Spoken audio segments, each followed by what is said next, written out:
Assalamualaikum warahmatullahi wabarakatuh. Saya Chania Anggita Putri, NPM 1951020035. Di sini saya akan menjelaskan tentang pengukuran dan perilaku tingkat bunga. Pengukuran tingkat bunga. Yang pertama yaitu pinjaman sederhana. Pinjaman sederhana adalah sejumlah pinjaman debitur yang dibayar kembali pada waktu jatuh tempo ditambah bunga pinjaman. Yang kedua, pinjaman bayaran tetap adalah sejumlah pinjaman debitur yang dibayar setiap periode ditambah bunga pinjaman dengan jumlah tetap, biasanya dilakukan per bulan. Yang ketiga yaitu obligasi kupon adalah penerbit atau penjual obligasi membayar bunga tetap atau kupon payment kepada pemegang obligasi setiap tahun dan nilai nominal pada waktu jatuh tempo. Yang keempat yaitu obligasi diskonto atau tanpa kupon adalah obligasi tanpa kupon yang dibeli di bawah harga nominal dan dibayar lagi sebesar nilai nominal sesudah jatuh tempo. Selanjutnya yaitu perilaku tingkat bunga. Yang pertama, faktor penentu permintaan aset. Aset atau aktiva adalah bagian dari kekayaan yang bernilai. Ada 4 faktor yang mempengaruhi permintaan aset, yaitu yang pertama kekayaan, ekspektasi imbal hasil, resiko, dan likuiditas. Kekayaan adalah total sumber dana yang dimiliki oleh individu atau badan. Ekspektasi imbal hasil adalah imbal hasil relatif suatu aset terhadap aset lainnya dari satu periode ke periode lainnya. Resiko adalah derajat ketidakpastian yang berhubungan dengan imbal hasil dari satu aset relatif terhadap aset lainnya. Likuiditas adalah kemudahan atau kecepatan suatu aset dikonversi ke dalam bentuk kas tanpa biaya yang besar. Yang kedua, permintaan dan penawaran obligasi. Analisis penentuan tingkat bunga digunakan untuk menurunkan permintaan dan penawaran obligasi. Tingkat bunga berbagai sekuritas bergerak secara searah atau berhubungan positif sehingga analisis penentuan tingkat bunga cukup pada satu sekuritas, yaitu obligasi. Analisis permintaan obligasi digunakan untuk memperoleh kurva permintaan obligasi, yaitu hubungan antara jumlah permintaan dengan harga obligasi. Yang ketiga, perubahan keseimbangan tingkat bunga.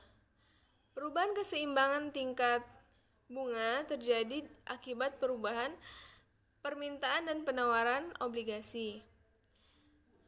Ada 4 faktor yang berpengaruh terhadap permintaan obligasi, yaitu yang pertama perubahan kekayaan, kedua ekspektasi imbal hasil, yang ketiga resiko, dan yang keempat adalah likuiditas. Faktor yang mempengaruhi kekayaan adalah kecenderungan menabung dari masyarakat.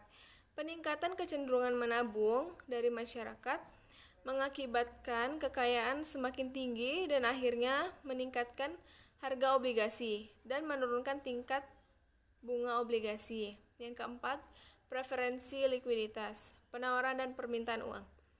Analisis preferensi likuiditas menjelaskan penentuan tingkat bunga melalui keseimbangan penawaran dan permintaan uang.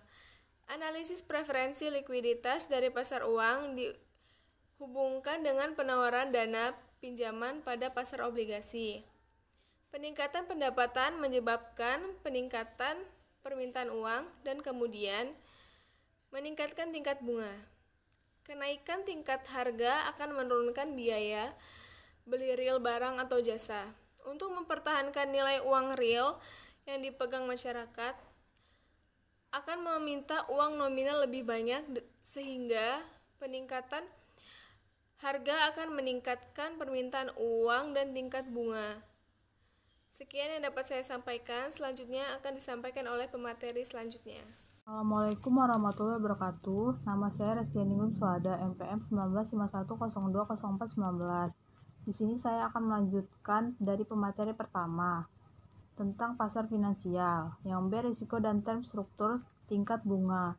Risiko dan struktur tingkat bunga, risiko likuiditas dan pajak pendapatan bunga berperan dalam penentuan struktur risiko tingkat bunga. Pertama, struktur tingkat bunga akan dianalisis pada obligasi dengan waktu jatuh tempo yang sama.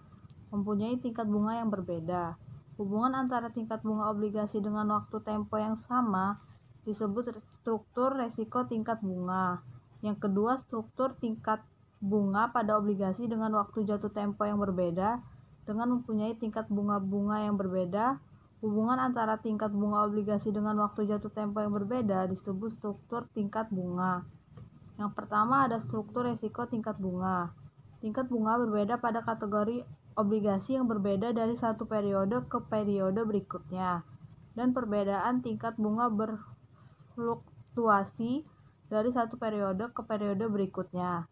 Ada 3 faktor yang mempengaruhi fenomena fluktuasi perbedaan tingkat bunga, yaitu resiko kegagalan, likuiditas, dan pajak pendapatan bunga. Yang kedua ada struktur tingkat bunga. Hasil satu kelompok obligasi dengan jatuh tempo yang berbeda, tetapi resiko sama disebut kurva hasil, yaitu deskripsi struktur tingkat bunga untuk obligasi tertentu. Kurva hasil dapat diklasifikasikan sebagai kurva hasil naik, kurva hasil datar, dan kurva hasil turun. Jika kurva hasil naik, maka tingkat bunga jangka panjang di atas tingkat bunga jangka pendek. C. Ada pasar modal. Pasar modal dalam arti sempit, suatu tempat yang terorganisasi di mana efek-efek diperdagangkan yang dibuat bursa efek. Bursa efek adalah suatu sistem terorganisasi yang mempertemukan penjual dan pembeli efek yang dilakukan secara langsung maupun melalui wakil-wakilnya. Definisi menurut Kamus Pasar Uang dan Modal adalah pasar konkret dan abstrak yang mempertemukan pihak yang menawarkan dan yang mengeluarkan dana jangka panjang, yaitu jangka 1 tahun ke atas. Menurut David L. Scott adalah pasar untuk dana jangka panjang di mana saham biasa, saham referen, dan obligasi diperdagangkan.